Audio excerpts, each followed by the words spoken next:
Welcome to Reel Filmmaking. My name's Corey, and today I want to talk about how to write a short film. Now, one of the things here on YouTube, in the filmmaking YouTube video world, that I don't see a ton of is talk about actually how to write short films. Now, you see lots of tips and tricks about how to do stuff with camera gear and gimbals and editing and color correction. And don't get me wrong, all that stuff is super helpful. You need to know that to do specific things in your videos, but I feel like storytelling is neglected a lot here on YouTube. I love narrative filmmaking, and it's honestly the reason I got into doing video and filmmaking, because I love telling stories. So if you're someone who has a camera and you really want to get into telling stories and doing filmmaking, I hope this video can help you just see my process of how I go about making a short film. I made a couple short films here on the channel. I'll throw a link up that you can watch some of them if you want to, but this video I'm just gonna be talking about my creative process, what I go through. So I have a couple practical tips I'm gonna share in this video, things that I do, and they may or may not work for you, but they might, and if they do, that's great. If they don't, they might inspire you to think of different things but along similar lines that might work for you. So the first thing that I do is I think about an image or something that just kind of inspires me.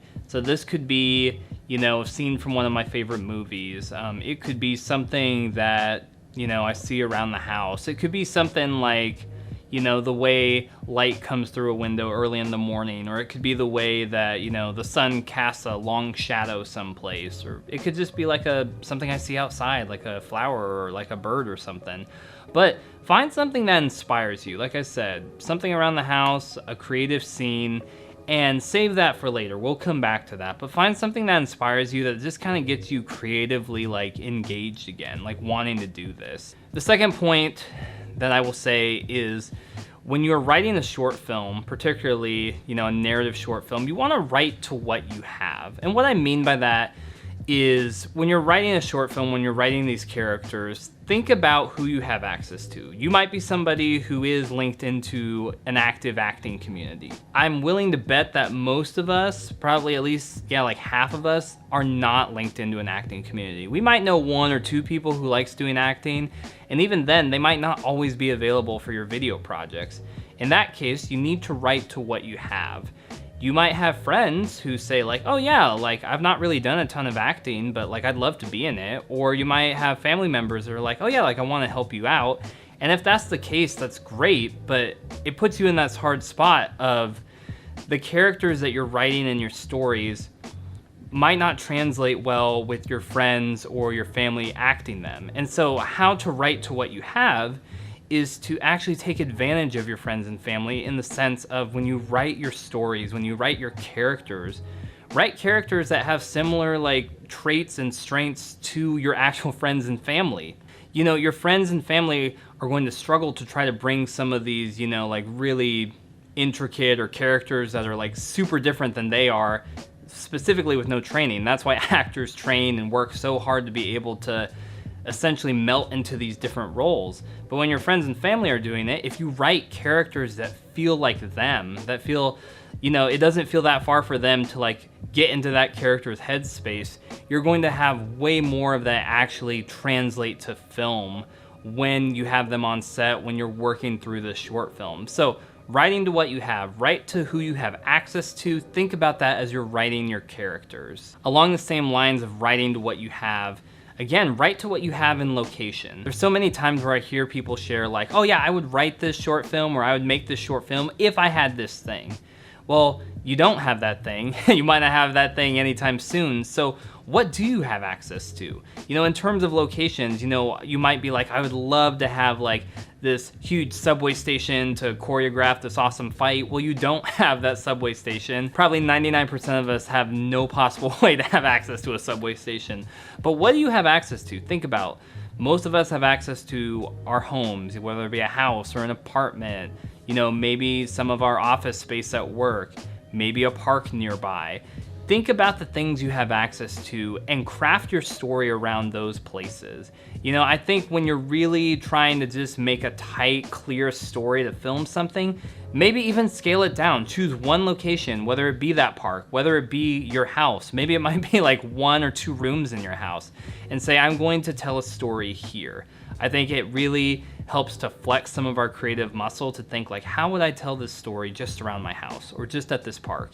And again, it's writing to what you have. Along that same line of writing to what you have, write to what you know. And so what I mean by this is so many times we want to write these kind of grand, epic stories, which are awesome, but they require so much research and so much study or so much interaction or prep to make those things feel real and authentic. There is a time and a place for that, but if you're trying to make films, if you're trying to practice, maybe you're a filmmaker who's trying to break in to the industry or even like kind of make a splash in your like small filmmaking community, write the things that you know. So whether that be like a personal experience or like a personal struggle that you've gone through, or maybe a story that your friend has shared with you, or maybe a family member's story or something, write those things. And you might hear me saying these things and be like, I don't necessarily want to do a drama. You don't have to do a drama. Writing to things you know also can include, like, maybe you're somebody who really loves science fiction. Maybe you read lots of science fiction novels. Maybe you're somebody who loves horror movies and you like have seen so many of like the classic horror or thriller films. That knowledge puts you way ahead of some other people who have no understanding really of like the concepts and the tropes and the different like characteristics of those genres. So you can write to those things because you know them. So write to what you know, write to the locations you have, write to the things that you know well, write to the people that you have. And my last tip practically that I would say when you're writing a narrative short film is to keep it very simple and very clear. So when this comes to telling a story, when this comes to the plot, make sure you have a very clear protagonist, make sure that you have a clear conflict, and make sure that you have a solid and clear resolution. You hear me say clear and all of this stuff because I'm sure all of us have watched short films or narrative films where you kind of get to the end of it and you're like, what happened? And not like in that good way, like watching a movie like Inception or something where it's like, it's purposely been crafted to kind of leave you wondering. It's more of a like, what happened in that movie? And that's not what you want. That leaves a bad impression in your mind. So clear protagonist. Make sure that the story that you're telling revolves around one person. I feel like so much we get into this trap as especially short filmmakers where we want to like evoke an emotion, a feeling. And that's great, but just evoking a specific emotion by itself is not enough. You have to have a story for people to latch onto to feel that. Have a very clear conflict. In a short film, you have a very limited window of time. It's kind of to get in, to get out. We can't do a lot of the long-winded exposition and all this background and all this stuff. And so be very careful with how you set up your conflict. Make sure it's clear, make sure people understand it. You know, just from a simple principle, you should be able to explain your short film in like 2 sentences.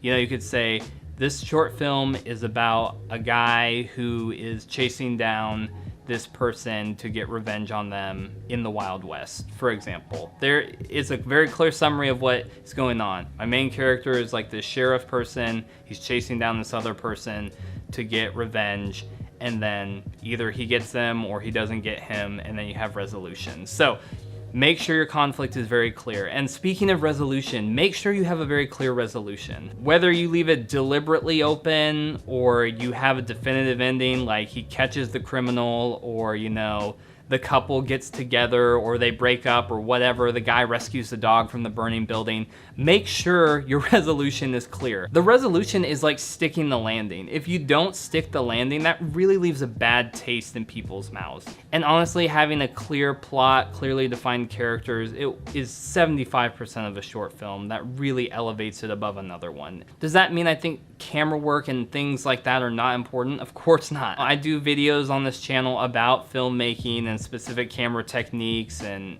editing and all these different things because I think it does matter. That's how you up your production level. That's how you level up. That's how you get better. But if you don't have a good story Like I said, people aren't going to care. So I hope this video has been helpful in giving you some practical steps if you're trying to write a narrative short film. Maybe it's your first time doing it and you've just been like kind of, you know, floating around. Hopefully this can give you some anchor points to really figure out like, okay, this is what I need to do. This is how I have to do it. I'd love to hear if you're someone who does narrative filmmaking, like what are ways that you get ideas? You know, what are things that inspire you? What is part of your creative process when you're trying to put together a narrative film or just come up with ideas? Let me know down in the comments. I'd love to hear. And if you enjoyed this video, make sure to give it a thumbs up, subscribe to Reel Filmmaking for more content about storytelling, camera gear, filmmaking, all that goodness. And until next time, keep making movies and watching movies. And I will see you on Reel Filmmaking.